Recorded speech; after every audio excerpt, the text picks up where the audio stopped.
Well, the entire Texas coastline is on alert as Beryl inches closer, and that includes the city of Galveston, where leaders are already warning residents to be prepared and not ride out the storm, as this could be problematic for a number of cruise lines looking to set sail from the port as we go through the next few days. So according to the Port of Galveston schedule, there are 3 different cruise ships that are expected to set sail within the next 48 hours. But as Beryl gets closer, well, that very well could change.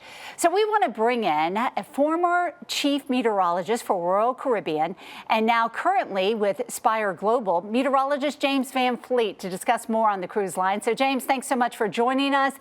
And again, a lot of people concerned, especially as the boats start to fill up on Beryl. So how far in advance are these cruise lines having to alter their schedule?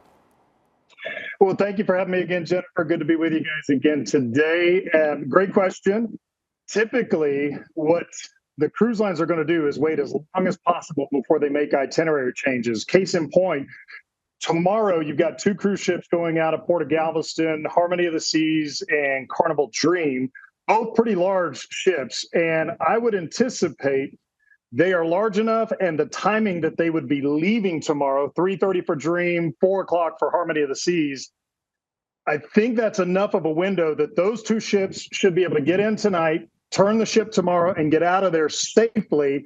And then they'll break to the southwest and west as they try to make their way to the Yucatan. In fact, almost as Beryl's coming up, they'll swing out to the west and keep a safe distance. Where I think we might run into a little bit more trouble would be Monday, with Mariner of the Seas. And my reasons, even with the models, putting the landfall somewhere between Corpus Christi Bay and Matagorda Bay, it does look like that's about 100 to 160 miles away from Galveston. That's not very much room at all for any bobbles in this storm, should it make a little more easterly curve before coming ashore.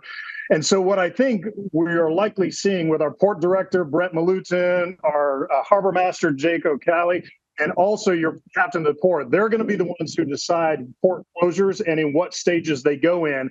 And I believe what we could anticipate is a port closure after the cruise ships have left tomorrow night in Galveston, and then likely about a 1-day closure. So I think if there's anybody that's on the fence that might have some scheduling adjustments, it's probably the Monday schedule and Mariner of the Seas. And of course, the cruise lines will let you know. But Jennifer, yeah, they're going to wait as long as possible because of all these little changes in the forecast track and intensity could give enough of a window to keep everything going on schedule safely. And that's what they're trying to do in most cases. Absolutely, because they got people that are going to be getting off the cruise ship and then people getting back on. So a lot of moving parts, but everybody just loves to cruise. So what is the best advice that you can give people that are looking to cruise during the hurricane season? You know, they plan these things months in advance. Oh, absolutely. We had folks when I was at Royal Caribbean buying cruises a year out if the sailing was open to do so. Everybody gets excited. It's a great value for the money, especially if you have a big family and you're trying to take everybody with you. But one of the things, these months, you can actually get some of the best deals of the entire year to take a cruise. They are often the cheapest of the entire season.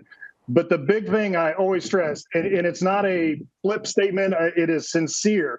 Really plan in flexibility. It's one thing to say, well, just be flexible, but no, really make that a point of your plan, because you might end up with a different port, a cancellation or a sea date, and in some cases, a completely different itinerary. So if you know that going in, prep the family to do so.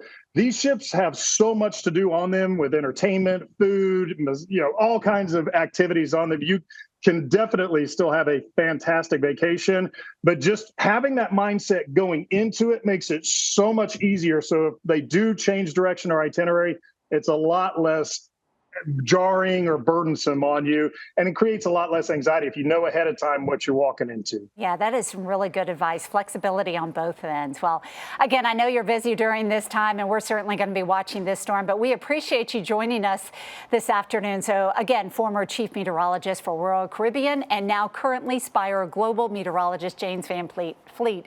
Thanks so much for joining us. Thanks for having me again, Jennifer. Have a great day, guys.